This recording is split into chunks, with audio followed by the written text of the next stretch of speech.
कई प्रश्न पूछे, उन प्रश्नों का भी उत्तर नहीं दिया। कहीं किसी उद्धरण में आप बताओ कि भगवान से किसी भक्त ने जिज्ञासा की हो और भगवान ने उसका समाधान न किया हो, बताओ कोई एक भी उदाहरण मिलेगा? इस उदाहरण के अतिरिक्त ब्रह्मा जी ने स्तुति करते करते कई प्रश्न किए, भगवान ने एक प्रश्न का उत्तर नहीं दिया। ब्रह्मा जी प्रश्न भी खुद ही कर रहे हैं, उत्तर भी खुद ही दे रहे हैं, भगवान कुछ नहीं, एकदम तटस्थ भाव से सब कुछ देख रहे हैं, सुन रहे हैं। ब्रह्मा जी की समझ में आ गया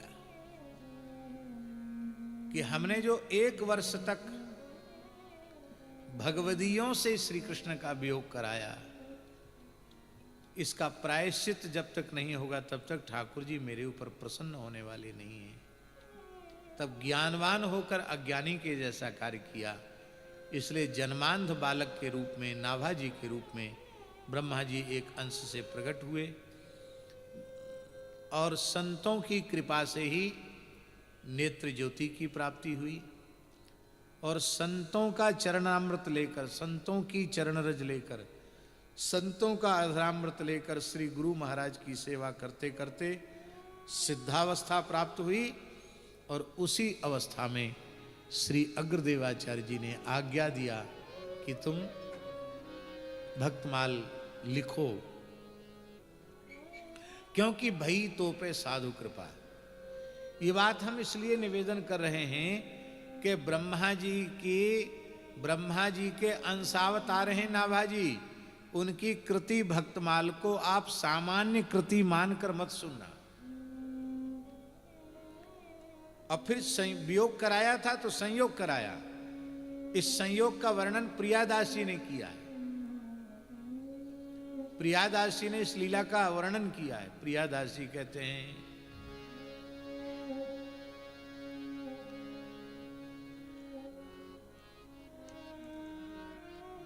कि 5 भक्ति के जो रस हैं, शांत, दास, सख्य, वात्सल्य और श्रृंगार, ये 5 रस वस्तुतः ये भक्त जगत की वाटिका के ये 5 रसों के उपासक भक्त पुष्प ही हैं।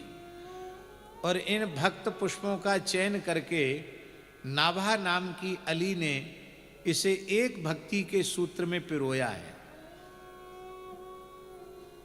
शांत, दास्य, सख्य, वात्सल्य और माधुर्य के भक्तों को एक सूत्र में पिरोया और पिरोने के बाद एक फुंदना बनाया, गुच्छा बनाया। अब देखिए जो गुच्छा है ना, उस गुच्छे में 5 रंग के फूल हैं। इसका मतलब है कि कोबड़ छोट कहत अपराधु, वात्सल्य वालों को भी शीर्ष स्थान पर रखा, सख्य वालों को भी, दास्य वालों को भी, माधुरी वालों को भी, शांत वालों को भी, ये फुंदना। अब नाभा अली माला लेकर के जब कुंज में आई, श्री राधा रमण लाल जी को माला पधराने के लिए आई, ये प्रियादास जी का भाव है। तो श्री प्रियादास जी कहते हैं कि युगल प्रेम कलह करने लगे। प्रिया जी कह रही थी कि अरे नाभा अली, तू या माला को मोकू धारण कराए दे, क्योंकि ये माला बड़ी सुहावनी है, बड़ी प्यारी है।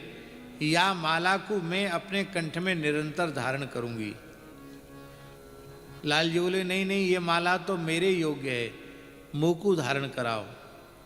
अब माला है एक और पहरवे वारे हैं 2,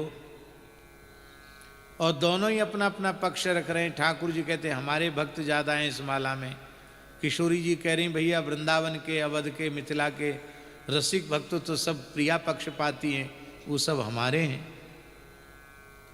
वो कहते हमारे, वो कहते हमारे। नाभा अली बड़ी चतुर। नाभा अली ने कहा पहले आप हमारी एक बात को समाधान कर दो। क्या? कि पहले आप ये बताओ कि आप 2 हो कि 1? बोलो वृंदावन बिहारी, आप 2 हो कि 1? युगल मुस्कुरा गए। कहियत भिन्न ना भिन्न, गिरा अर्थ जल बीच सम। हम 2 होकर भी 1 हैं और 1 होकर भी 2 हैं। एक ज्योतिरभूत द्वेधा राधा माधव रूपकम। तो जब दो होकर भी एक और एक होकर भी दो, तो माला पहनाने में फिर क्या संकट आ गया। दोनों को मैं एक साथ ही धारण करा देती हूं। तो प्रियादासी लिख रहे हैं महाराज जी, धारी उर प्यारी क्यों करत न न्यारी, अहो देखो गति न्यारी ढरी पायन को आई है। भाववती अली नाभा नाम वैजयंती दाम, नाम भी वैजयंती लिखा है, वैजयंती दाम भाववती अली नाभा नाम, पी के पहराए वे को रचिके बनाई है। तो धारी उर प्यारी प्रिया प्रीतम ने एक साथ अपने हृदय में धारण किया उस माला को। उरधारी का अर्थात भक्तों को अपना सर्वस्वभूत आलिंगन दिया। धारी उर प्यारी क्यों करत न न्यारी, पर देखो तो इस माला की विचित्रता, अहो देखो गति न्यारी ढरी पायन को आई है। प्रिया प्रीतम तो रसिकों को भक्तों को वक्ष से लगाना चाहते हैं, पर वे अतिशय दैन्य के कारण चरणों में न्योछावर होना चाहते हैं, इसलिए माला बार बार चरणों को चूम रही है, युगल के चरणों को। बोलो युगल सरकार की जय। और इसकी टीका कौन ने की? इसकी टीका की प्रियादास जी ने। प्रियादास जी श्रीमद् चैतन्य महाप्रभु की परंपरा के विरक्त संत हैं।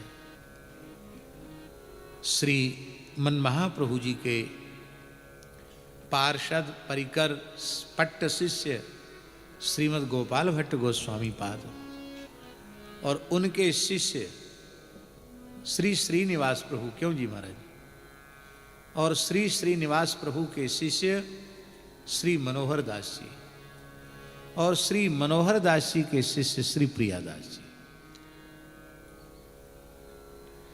तो महाप्रभु जी के कितनी पीढ़ी में हो गए?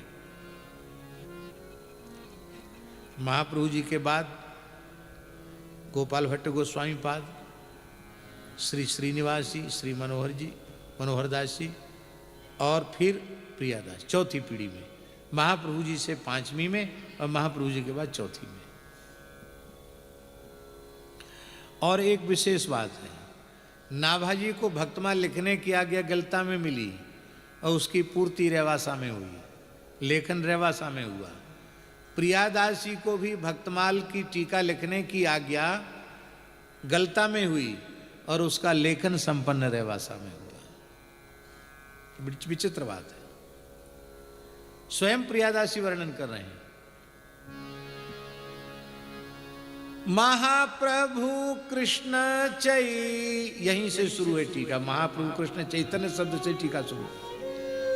महाप्रभु कृष्ण चैतन्य मन हरण जू के, महाप्रभु कृष्ण चैतन्य मन हरण जू के, चरण को ध्यान मेरे नाम मुख गाई, आचरण को ध्यान मेरे नाम मुख गाई, आचरण को ध्यान मेरे नाम मुख गाई, आचरण को ध्यान मेरे नाम मुख गाई।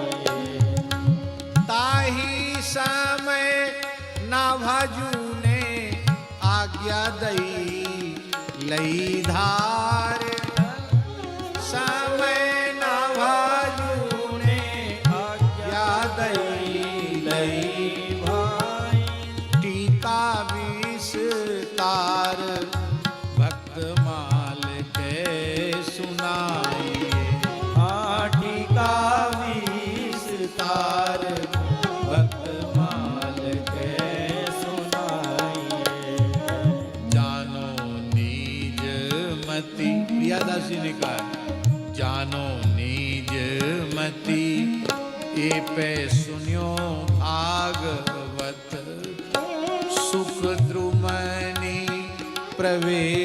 कियो ऐसे ही कहा, ना जानो निज मति सुख द्रुमनि प्रवेश कियो ऐसे ही कहा। मैं अपनी अल्पबुद्धि को जानता हूँ, पर हमने भागवत की कथा सुनी है। वृंदावन का साधु, भागवत तो गली गली में हुए वृंदावन में। बोले वृक्षों में प्रवेश करके सुखदेव जी ने उत्तर दिया, प्रभु मैं भी वृक्ष की भांति जड़ हूँ। आपका ग्रंथ आप क्या लिखाना चाहते हैं, आप स्वयं भीतर विराजमान होकर लिखवाइए। मैं आपके हाथ की लेखनी बनकर लिखूं, लेखक बनकर न लिखूं। लेखक तो आप ही रहे हमें, मैं केवल आपके कर कमल की लेखनी बन जाऊं। ये प्रियादासी का भाव, और इस भाव की पुष्टि भी वो कर रहे हैं। वो कहते हैं रची कविताई सुखदाई, लागे निपट सुहाई और सचाई, पुनरुक्ति ले मिटाई है, अक्षर मधुरताई अनुप्रास जमकाई, अति छबिछाई मोद झरी सी लगाई है। आप कुछ लिखो दो चार पंक्ति और स्वयं ही उसकी स्तुति करने लग जाओ, उसे अच्छा माना जाएगा। आपने जो कुछ लिखा हो उत्तम से उत्तम लिखा है, रस छंद काव्य के अलंकार की मर्यादा का निर्वहन किया है, पर आप अपने मुख से उसकी बड़ाई करते हैं तो वो शोभनीय नहीं माना जाएगा। हाँ, आपके आसपास बैठे हुए लोग कहें अथवा और कोई विद्वान कहे, हाँ भाई पुंडरीक जी महाराज की ये जो रचना है, ये क्या कहना क्या कहना, अद्भुत है अद्भुत है, अनुपम है अनुपम है, तो माना जाएगा। पर कहते हम खुद ही लिख रहे हैं, खुद ही बड़ाई कर रहे हैं। और प्रियादासी कहते काव्य की बड़ाई निज मुख ना भलाई होत। मैं जानता हूं अपने काव्य की प्रशंसा स्वयं नहीं करना चाहिए, लेकिन फिर भी मैं कर रहा हूं। क्यों? बोले मैं लेखनी हूं, मैं तो परवश हूं लेखक के। नाभाजू कहाई आते प्रौढ़ के सुनाई, नाभाजू कहाई आते प्रौढ़ के सुनाई, नाभाजू कहाई आते प्रौढ़ के सुनाई, नाभाजू कहाई आते प्रौढ़ के सुनाई। पौड़ के नहीं, पौड़ के तो लेट के हो जाएगा। हाँ, तुम पौड़ के बोलने लगे। हाँ, पौड़वे को समय आएगा। बोलो वृंदावन बिहारी लाल की जय। तो महाराज जी वे स्वयं कहते हैं कि मैं लेखक हूं ही नहीं, लेखक तो श्री नाभाजी हैं, मैं लेखनी हूं। और इसलिए व्यास जी एकमात्र भक्तमाल ऐसा ग्रंथ है जहां टीका को मूल से अलग नहीं माना गया। एकमात्र, हम एकमात्र इसलिए कह रहे हैं कि मूल से टीका को अलग माना ही जाता है। मूल के ऊपर टीका है, भागवत जी मूल है, उस पर विविध आचार्यों की टीकाएं हैं, लेकिन टीका को टीका माना जाएगा, मूल को मूल माना जाएगा। प्रियादास जी की टीका को मूल माना जाता है। इसलिए भक्तमाल जयंती नाभाजी ने बसंत पंचमी से भक्तमाल लिखना शुरू किया। बसंत पंचमी को भक्तमाल जयंती नहीं मनाई जाती है। जब प्रियादास जी ने ग्रंथ को पूर्ण किया टीका लिख करके, फाल्गुन बदी सप्तमी को, फाल्गुन कृष्ण सप्तमी को, ये फाल्गुन को महीना भक्तमाल जयंती को महीना है, फाल्गुन कृष्ण सप्तमी को जब ग्रंथ पूर्ण किया तब उसकी जयंती पूरे देश में वैष्णव मनाते हैं। जैसे मानस जी की जयंती मनाते हैं, ऐसी भक्तमाल जी की भी जयंती मनाते हैं। तो हम इसलिए ये बात निवेदन कर रहे हैं कि नाभाजी भी असामान्य को। अच्छा, एक और बात है विशेष, वो कहना जरूरी है इस प्रसंग में। वो ये है कि एक ही काल में भक्ति जगत के दो ग्रंथ रत्न प्रकट हुए, एक ही संप्रदाय में प्रकट हुए। एक रामचरितमानस और एक श्री भक्तमाल जी, ये दोनों एक ही काल की रचना है। लगभग काल एक है। नाभा जी ने अपना काल नहीं लिखा, हम किस संवत में लिख रहे हैं, पर तुलसीदास जी ने लिख दिया संवत 1631।